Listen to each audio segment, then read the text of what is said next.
ئێمە ملەتێکی مەزلومی، ئێمە ملەتێکی مەزلومی، ئێمە لەگەڵ هەموو عالەمی دنیا شتێکی عەداییمان نییە، لەگەڵ هەموو کەس دۆست.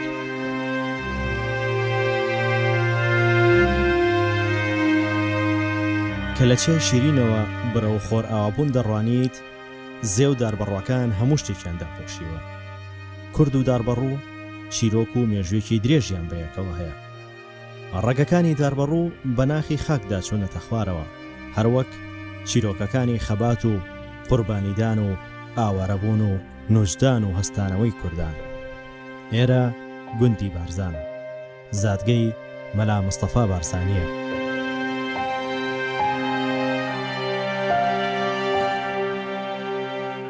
یەکەم ئەزموونی خەباتی بارزانی لە زیندانی عوسمانیەکاندا بووە. لە ساڵی 1906 تەمەنی 3 ساڵان بووە کە لە مووسڵ لەگەڵ دایکی زیندانی کراون. مستەفا بارزانی لە پاش زیندان لە خانەقای شێخانی بارزانەوە فێری ئەوە بوو کە مرۆڤ نابێت ژێردەستە بێت، نابێت ئینسان زوڵم بکات. لازمە یەکترمان خۆش بێت، سروشت و گیان لەبەرانمان خۆش بێت. ئەگەر یەکترمان خۆش نەوێت، چۆن میلەت و خاکی خۆمان خۆش دەوێت و چۆن ئامادە دەبین گیانی خۆفیدا بکەین. دەمێکە وتویانە ئەگەر خودا یار بێ بەلا عالەم هەمینە یار بێت. ئەو قسانە هەڵقوڵاوی بیرۆباوەڕی شێخەکانی بارزانە کە سەر بە تەریقەتی نەقشبەندی بوون. ئەوان دەمێک بوو هزری نیشتیمان پەروەری و نەتەواتی کوردیان تێکەڵ بە خوداپەرستی گرتبوو.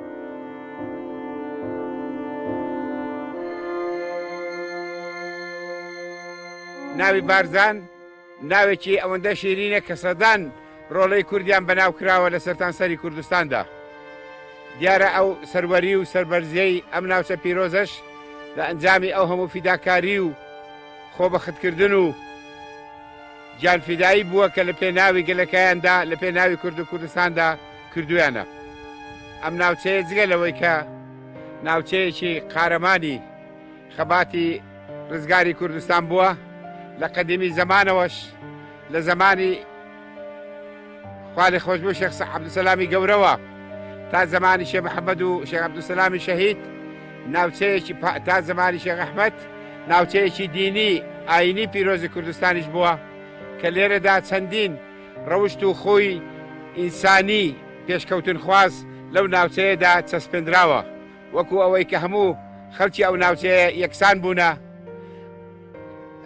کەسێک نەبووە لە ڕێگای خوێن مژینی کەسی تری پێ بدرێ، تەمەلوکی تایبەتی نەبووە، ژنان ئازادیان هەبووە بە پێی شەریعەتی ئیسلام و ئەو ناوچەیە بۆتە مەشخەلێک لە مەشخەلەکانی ڕزگاری کوردستان.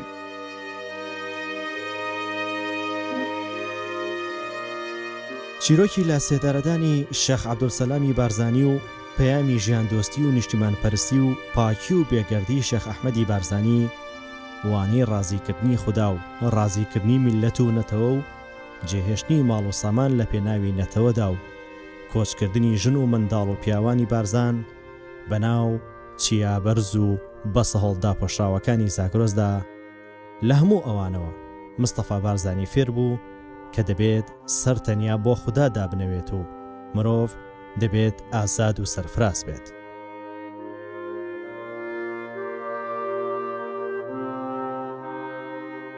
جارێک بەرەو باکوور لە موش چاوی بە شێخ عەبدوڵڵای نەهری و شێخ سەعیدی پیران کەوتووە و پەیامی شێخ ئەحمەدی بارزانی پێگەیاندون. جارێک بەرەو باشوور بەرەو سلێمانی بۆ پاڵپشتی لە شۆڕشی شێخ مەحموودی حەفید، مستەفا بارزانی فەرماندەی هێزێکی پێشمەرگەی کردووە. لەبەرەوەی تەریقەتە ئاینەکەی شێخانی بارزان بەسەر ئاین و نەتەوەکانی دیکەشدا کراوە بووە، هەر بۆیە سیر نابێت کە ئەزمونێکی پێشمەرگایەتی دیاری دیکەی مستەفا بارزانی لە نێوان ساڵی 1920 بۆ 1921 دا بووە.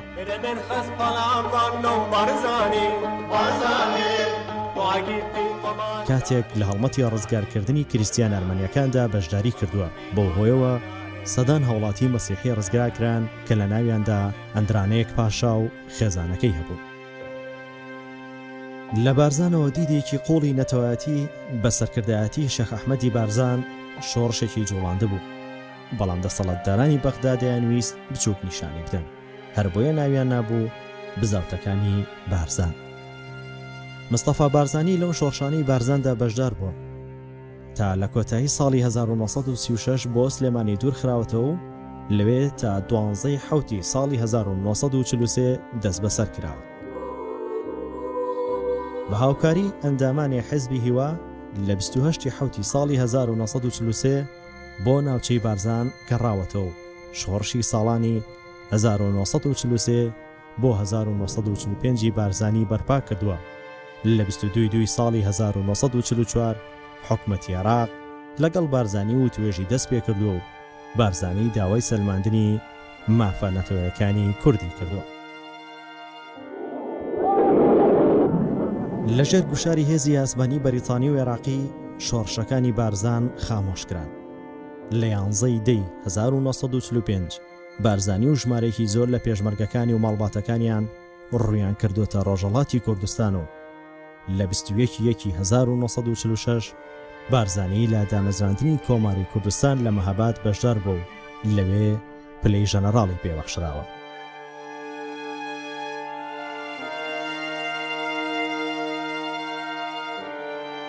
لە ساڵی 1946 کە کۆماری کوردستان لە مەهاباد خامۆش کرا، بارزانی بۆ درێژەدان بە خەبات ڕێگایەکی نوێی دۆزیەوە.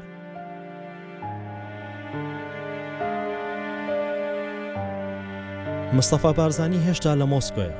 لە 14 تەمموزی ساڵی 1958 لە بەغدا پۆلێک ئەفسەر دەسەڵاتی پاشایەتی عێراقیان بە کۆتا هێنا. زۆری نەبرد لە 6 تشرین یەکەمی هەمان ساڵدا پاش ئەوەی نزیکەی 12 ساڵ لە یەکێتی سۆڤێتی جاران ئاوارە بوو، مستەفا بارزانی بۆ عێراق گەڕایەوە. ئەو ڕووداوە بووە سەرەتای قۆناغێکی نوێ بۆ خەباتی مستەفا بارزانی. زەکیە ئیسماعیل حەقی وەک شایەت حاڵێک دەڵێت، کوردستان و عێراق وەک پاڵەوانێک پێشوازیان لە بارزانی کرد. هەرچەندە عەبدولکەریم قاسم لە مادەی 3 دەستورە نێوەکەی عێراقدا برابەشی کورد و عەرەبی لە عێراقدا جێگیر کردبوو، بەڵام لە سەرەتای ساڵی 1961ەوە پەیوەندی نێوان بەغدا و پارتی دیموکراتی کوردستان بەرەو خراپی دەچوو. بێمتمانەی گەیشتەوەی لە 11 نوێی ساڵی 1961 شۆڕشێک بەرپا کرا کە بە شۆڕشی ئەیلول نیست.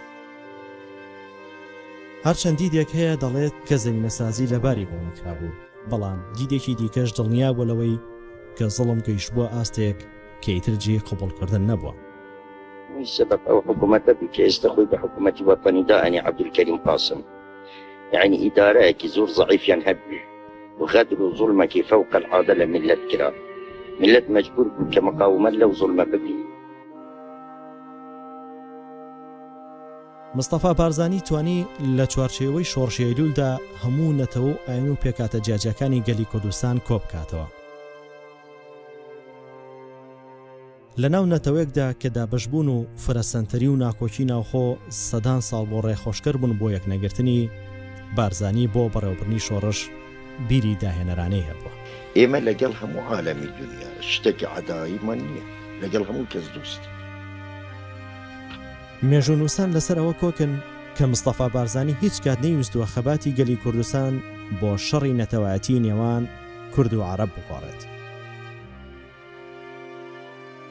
ساڵانی 60ەکانی سەدەی ڕابردوو چاخی دەرکەوتنی نەوەیەکی نوێی بزافی ڕزگاری خوازی کوردستان بوو. ئەمە بۆ پارچەکانی دیکەی کوردستانیش ڕاستە. کاریگەری سەرکردەیەکی وەک مستەفا بارزانی دەمێک و سنوورەکانی باشووری کوردستانی تێپەڕاندبوو. هەر بۆیە ئەو نەوە نوێیە بە شێوازی جۆراوجۆر کەوت نەژێر کاریگەری سەرکردایەتیەکەی بارزانیەوە.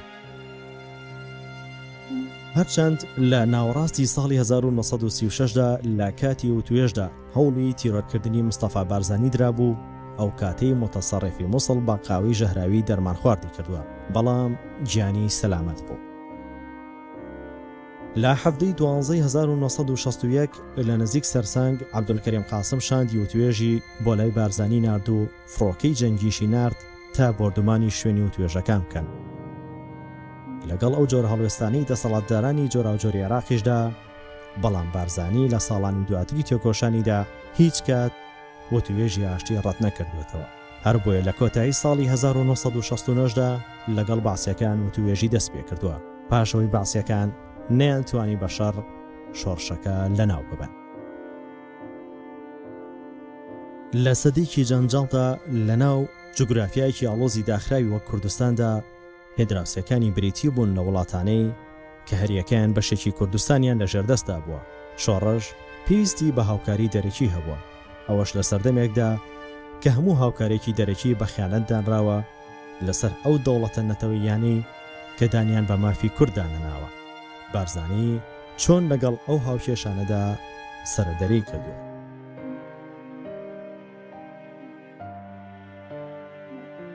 جیم هۆگلاند ڕۆژنامەوانی ڕۆژنامەی واشنگتن پۆست کە ساڵی 1973 سەردانی مەلا مستەفای کردووە کۆمەڵێک راپۆرت و چاری دەربارەی ڕۆڵی بارزانی و بارەدۆخی ئەو سەردەمەی بڵاو کردوێتەوە.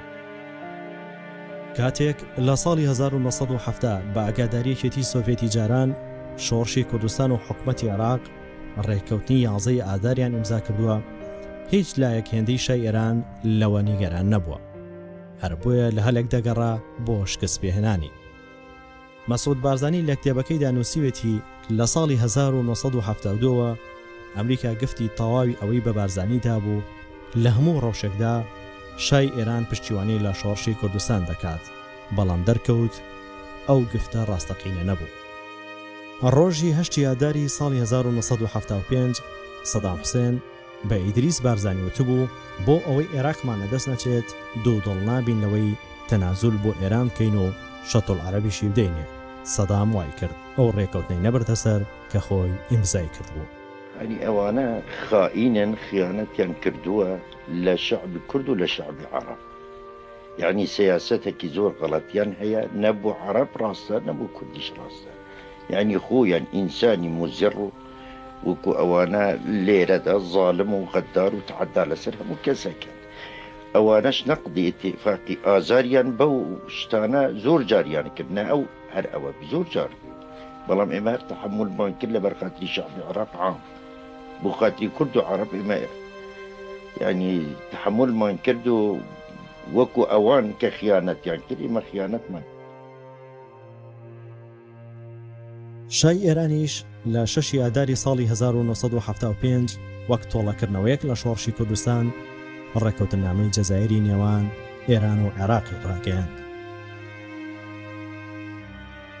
ئەوش لە کاتێکدا بوو کە مستەفا بارزانی و شاندێکی شۆڕشی داوەتی تاران کردبوو.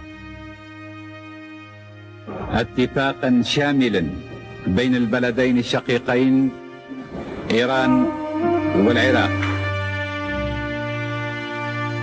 ساڵی 1975 مستەفا بارزانی تەمەنی گەیشت بۆ 72 ساڵ، دەشیزانی کە عێراق و ئێران بۆ پەڕینەوەی سوپاکانیان سنوورەکانیان بۆ یەکتر دەکەنەوە و شۆڕش گەمارۆ دەدەن و نیازیان قڕکردنی گەلی کووردە، هەر بۆیە بڕیاری خۆی بۆ هەمووان ئاشکرا کرد. مەسعود بارزانی لە کتێبەکەیدا بە ناوی بارزانی و بزافی ڕزگاری خوازی کورد نووسیوێتی. بارزانی لە بڕیارەکەیدا بە هەمووانی وت بۆ درێژەدان بە خەباتی چەکداری من بۆ خۆم هیچ ڕێگریەک ناکەم، ئەگەر یەکێک هەبێت لە خۆی ڕاببێنێت بەرپرسیاری سەرکردایەتی کنی شۆڕشەکە بخاتە سەرشانی خۆی، بەڵام ئەو وەک کەسی خۆی تەمەن و ڕەوشی تەندروستی ڕێگەی پێ نادەن و وەک جاران بەکردنی سەرکردایەتی بکات، هەر بۆیە بەرپرسیارەتی بەردەوامیدان بە سەرکردایەتیکردنی بەرگریکردن ناخاتە سەرشانی، بەڵام ناشتێتە دەرەوە و گەلی کورد ڕوبەڕووی لە ناوچوون کاتەوە یان لەو ڕەوشە نازەیەدا سەرکردایەتیان ناکات بۆ لە ناوچوونیان. مەسعود بارزانی نووسیوێتی ئەو کات بۆ هەڵگرتنی ئەو بەرپرسیارەتیە هیچ کەس نەهاتە پێش. لە مانگی ئەیلولی 1975 بە مەبەستی وەرگرتنی چارەسەری لە ژێر چاودێری دەستگای CIA و ساواکی ئێرانیدا سەفەری ئەمریکای کردووە، بەڵام کاتێک لە مانگی حوزەیرانی 1976 بۆ جاری دووەم سەردانی ئەمریکای کردووە، ئیتر لەوێ ماوەتەوە و هەموو مانگێک بۆ وەرگرتنی چارەسەر سەردانی نەخۆشخانەی مایۆ کلینیکی کردووە لە ڕۆچستەر لە ویلایەتی مینەسۆتا، لە ژێر چاودێری پزیشکێکدا بووە کە ناوی جیمس ڕۆی ماکفێرس بووە.